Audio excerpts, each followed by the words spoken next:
Hey guys, it's Nisha. Welcome back to another video.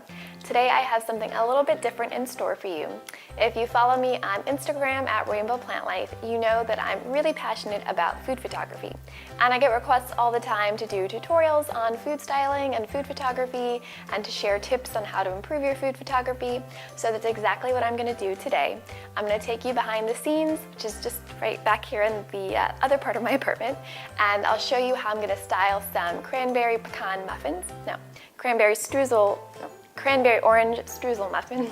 I'll show you how I style them, I'll show you different scenes on how to set them up, how to pair different props together, and the settings I'm using on my camera. And before I show you the actual setup, I want to talk about some basics. Alright, first I'm going to show you the equipment I'm using for my food photography setup. And this is a very introductory DSLR camera. It is a Nikon D3300. This costs about $400. And it comes with a kit lens, but I don't really recommend that for food photography. I'm using a 35mm f.18G lens, and that's gonna run you less than $200. This is probably one of the most inexpensive DSLR setups you'll get, between $500 and $600. I used this camera for the first 12 to 16 months, 18 months of doing food photography, and it takes really great photos. It's just not like a professional high-end camera. But if you're just starting out, there's really no need to spend thousands of dollars on a camera or lens. You can definitely start small. That's what I did.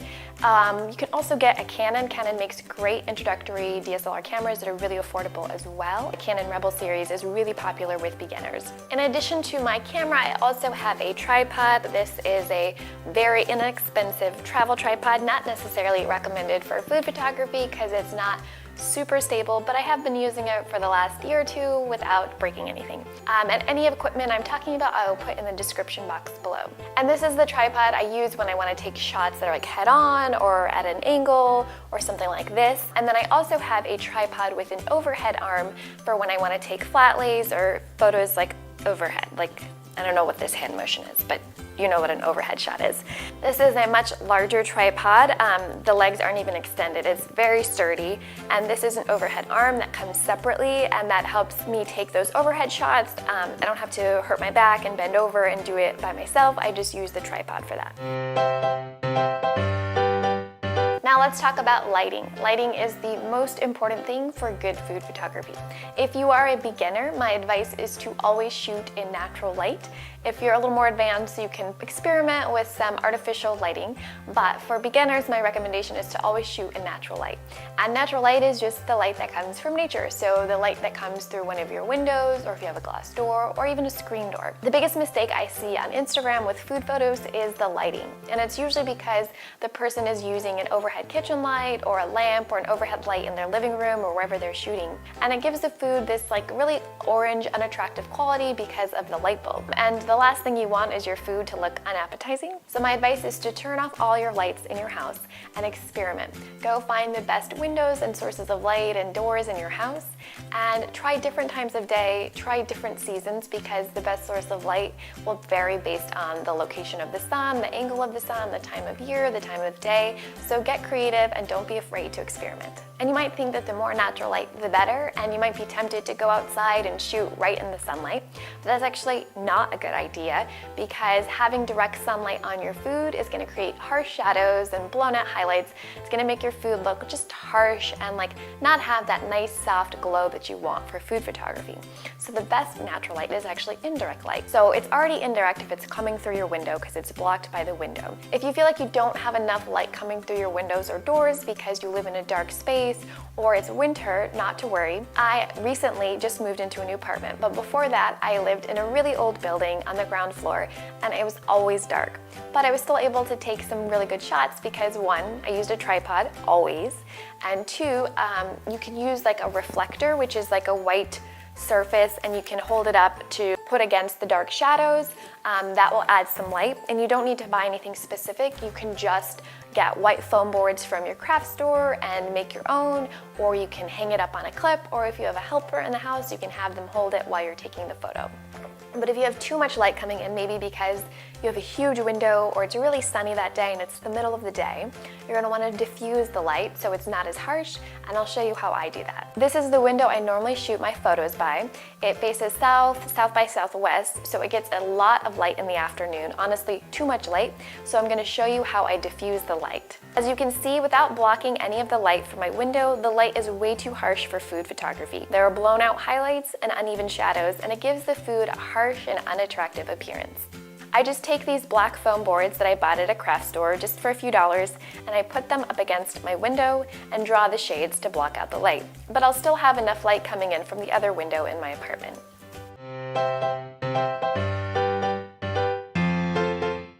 Today I'm showing you 3 different ways to style and present these cranberry orange streusel muffins.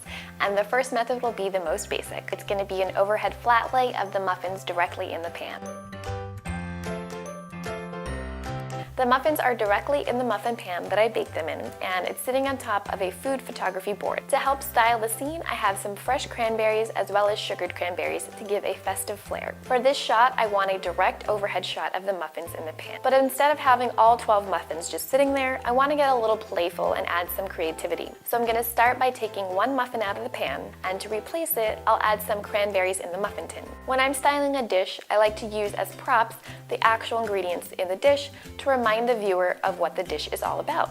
And I think I'll turn this muffin over on its side so you can see the different textures of the muffin. And I'll replace one more muffin, but this time I'll use sugared cranberries instead of the plain ones. I could take the photo as is now, but I want the colors and textures to pop a bit more. So I made a glaze to drizzle on top.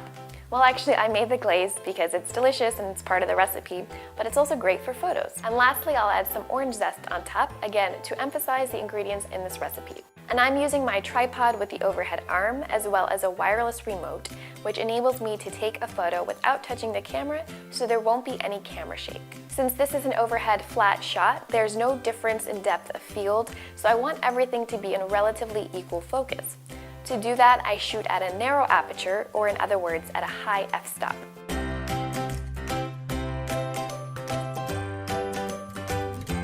Since the shutter speed is really low, only 1/3 of a second, there's no way I could take this photo at this aperture in ISO of 100 without using a tripod.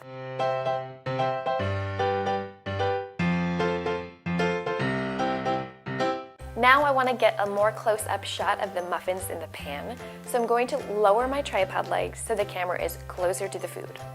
To get the sharpest focus, sometimes I shoot using manual focus, and I zoom in on the live view so I can really closely see in clear detail if the muffins are in focus.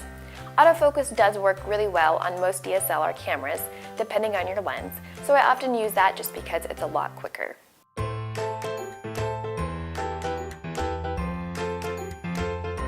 For the second scene, I want to convey a more explicit holiday feel. So in the first scene, there were some subtle hints of the holidays from the sugared cranberries and from the recipe itself, but in the second scene, I'm really going for a true festive feel, so I'm going to show you how I'm going to layer in some props to give it that holiday flair.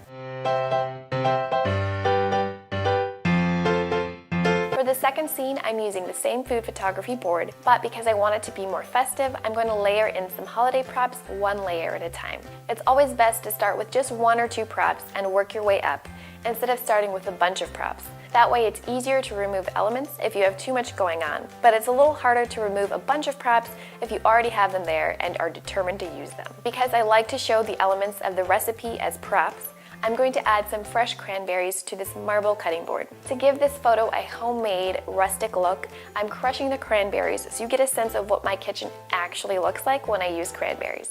Then, to add a festive flair, I'm layering in some pine leaf branches. When you add props, be sure to observe the scene from the angle that you're photographing it from so you get a sense of what it actually looks like. Like here, I noticed the branch was too much, so now I added a small piece instead. Then I'm adding some more sugared cranberries because it reminds me of a Christmas tree with ornaments. I'm continuing to layer in props to frame the scene. The main focus is the round board with the muffins, so I'm adding elements around that to frame it as a photo. In addition to adding the cranberries, I'm adding some pieces of pecans since those are in the muffins as well.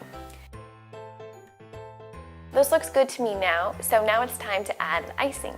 The white color of the icing really stands out against the rest of the darker colors in this photo, which is why I'm using it. Like the first photo, since this is an overhead shot, I want everything in equal focus, so I'm using a narrow aperture of f8. The shutter speed is really low again, so the tripod is essential. If I were to bump up the ISO to say 800 or higher, that would serve the purpose of adding more light to the lens, to be very simplistic about it, which would then enable me to use a faster shutter speed and make the tripod unnecessary. But since I want minimal grain in my food photos wherever possible, ISO 100 is the best option.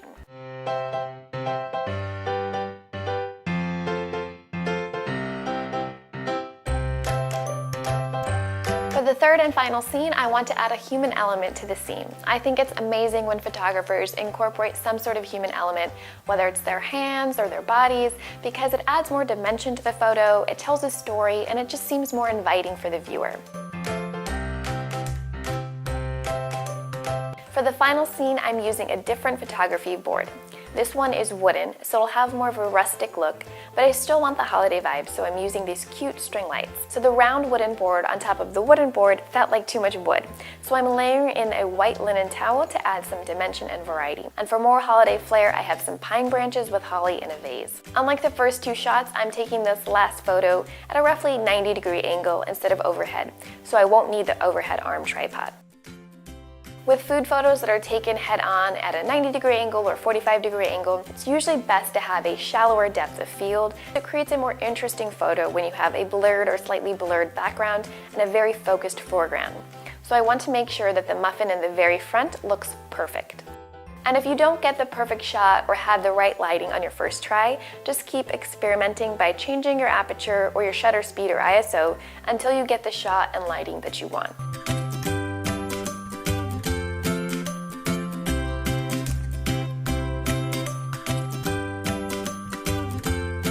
As I mentioned, I want to add a human element to this photo, so I'm going to get in the photo myself. And I'm putting on a cozy winter sweater to see how that looks instead of my dress.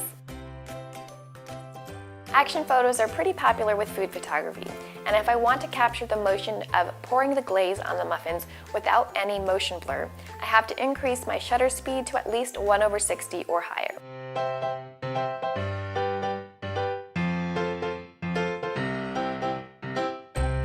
I'm able to get in the photo myself by using that remote timer. First, I make sure that the muffins are in focus and the composition is set by looking in the camera live view, and then I go into the scene myself, and when I'm ready, I hit the remote. But you might have to try this out a few times before getting it right. Well, that's it for my food photography and food styling tutorial. I really hope you found it useful, and if you did, please hit that thumbs up button as well as the red subscribe button. I didn't get too much into the specific details or technical aspects in this video in the interest of time, but if that's something you want to see or if you have questions, let me know in the comments below. And if you have any other suggestions for future videos, whether they're about photography or not, let me know as well. And thank you so much for watching. I'll see you next week.